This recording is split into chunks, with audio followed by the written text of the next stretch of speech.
নিয়েছি। আজকে মায়ের বাড়ি একবার যাব, কারণ এসে থেকে মামার বাড়িতে আছি, মায়ের কাছে যাওয়া হয়নি। তো মা খুব রাগ করছে, তো সেই জন্য শুভ আর আমি যাবো। আর একটু মামিমার কাছে দুধ মুড়ি খেয়ে নিলাম সকাল সকাল, দিয়ে যে রেডি হয়ে নিচ্ছি। আবার ঘুরে আসি মায়ের কাছ থেকে, দিয়ে দুপুরে খেয়ে দিয়ে বেরিয়ে যাব। তো মায়ের বাড়ি এসে গেছি। আর এই যে দেখো চুলটা তোমরা ইগনোর করো, চুলের সামনে চুলটা আমি কেটেছি বলে এরকম একটা দেখতে লাগছে। আর কানের নাকের কিছু পরা হয়নি কদিন ধরে, এদিক ওদিক করে বেশ ভারী ভারী কানের পরা হচ্ছিলো, ওই জন্য কানে খুব ব্যথা, ওই জন্য কানের খুলে রেখেছি। আর এই যে এখান থেকে কিছু গাছ কালেক্ট করে নিয়ে যাচ্ছি, যতবারই আসি বাপের বাড়ি থেকে কিছু গাছ নিয়ে যাই। এবারে জবা নিয়ে যাচ্ছি, আর নিয়ে যাচ্ছি গন্ধরাজ। তো আমাদের ওখানে ছাদের মধ্যে লাগানো হয় গাছ, তো অনেকেই আবার তুলে নেয়, তো সেই জন্য বারবার একই গাছ 2 থেকে 3 বার নিয়ে যেতে হয়। তো দেখি এইবার নিয়ে গেলে আবার তুলে নেয় নাকি, যাই হোক। তো এখানে দেখো 2টো গাছ নিয়ে নিয়েছি। তারপরে মা বলছে ভাত খেয়ে যাবি, যে ভাত খাবো না, মুড়ি দাও। তো এই যে দেখো মুড়ি দিয়ে দিয়েছি, যেহেতু আমি মামার বাড়িতে দুধ মুড়ি খেয়েছি, আমি খাবো না, এই শুভকে খালি দিয়েছি এখানটাতে। তো খেয়ে দিয়ে দেখো আবার মামিমার বাড়িতে চলে এসেছি। আর এখন যাচ্ছি আমার আরেকটা মামার বাড়ি, মানে পাশে, এই 2 মামা পাশাপাশি থাকে। তো মামার বাড়ির চারিপাশে এত গাছপালা, এত সবজি বাগান, মানে দেখে আমি তো পুরো মুগ্ধ। যদিও আমি আগে দেখেছি, তবুও আমি যতবারই আসি পরিবর্তন হয় গাছে, নানা রকম গাছপালা আবার নতুন নতুন লাগানো হয়। তো এই যে মামার মেয়ে এসেছে আর শঙ্কু এসেছে, তো চারপাশটা এরকম বাউন্ডারি দিয়ে ঘেরা। আর দেখেছো এই যে গোলাপ ফুলগুলো দেখে আমার এত ভালো লাগছে, মনে হচ্ছে না সব নিয়ে নিই। কিন্তু ফুল কিন্তু গাছেই সৌন্দর্যটা বেশি হয়, তুলে নিলে সেটা সৌন্দর্যটা অতটা থাকে না, ঝরেও যায়।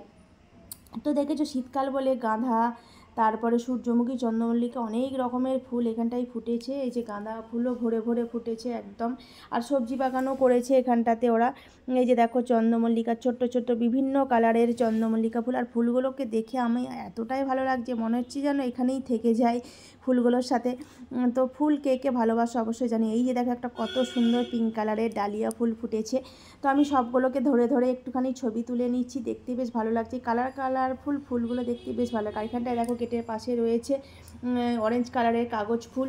তো আমাদের বাড়িতেও রয়েছে 2-3 রকমের কাগজ ফুল, কিন্তু এতটা গ্রো হয়নি, যেহেতু টবে লাগানো, তার এটা মাটির মধ্যে লাগানো আছে, এই জন্য এত লতি এত বড় হয়েছে। তো যাই হোক, আমি একটু পোস্ট দিয়ে ছবি তোলা হয়ে গেল। আর এখানে দেখো সবজি বাগান, সবজিও লাগিয়েছে, বেগুন, ফুলকপি, বাঁধাকপি, মূলো, ধনেপাতা। আর এই যে দেখো আমার মামার মেয়েটা শঙ্কু একদম ওই যে ওইদিকে একটু ঝুঁকে ঝুঁকে দেখছি, ওখানে কোথাও একটা যেন আগুন লেগেছিলো, সেটাই ওরা দেখছে যে কি ব্যাপারটা। তো যাই হোক, সব মিলেমিশে বেশ সুন্দর মানে অভিজ্ঞতা হলো এবারে বাপের বাড়িতে এসে। তো আজকে আবার যাবার দিন, মানে মনটা ভীষণ খারাপ। তার সাথে সাথে মামার মেয়েটারও মনটা, অনেক দিন একসাথে ছিলাম, তো 1 থেকে 2 দিন যদি একসাথে থাকা হয় না, তখন মনটা কীরকম খারাপ হয়, একটা অভ্যাসে দাঁড়িয়ে যায়। তো যাই হোক, বাড়ি তো ফিরতে হবে, কারণ বাড়ি না ফিরলে সংসার আছে, ছেলের স্কুল আছে, সমস্তটা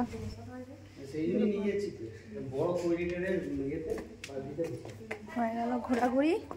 এবার যাচ্ছি বাড়ি, শুভ যাবে গাড়ি করে, আর আমরা যাব ট্রেনে করে।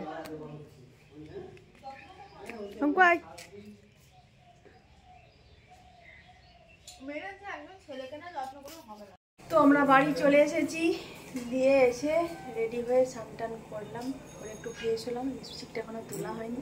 এই যে বানিয়েছি চা, শুধু চা খেয়ে যাবে দোকানে, তারপর আমি একটু গোছানো বাগানো করবো, জিনিসপত্রগুলো রাখবো গুছিয়ে, তারপর রান্না করবো।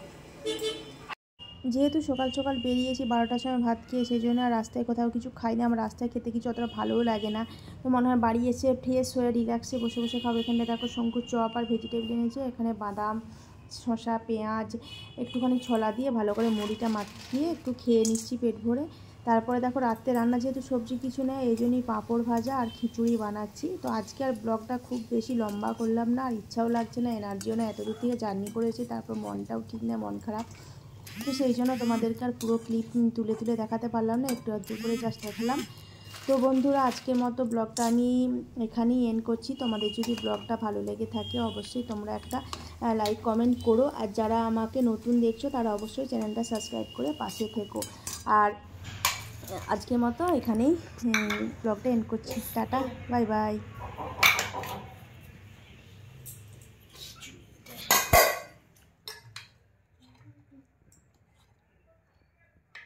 হয়ে যাচ্ছে, যখন বাড়বো তখন দেখা যাবে।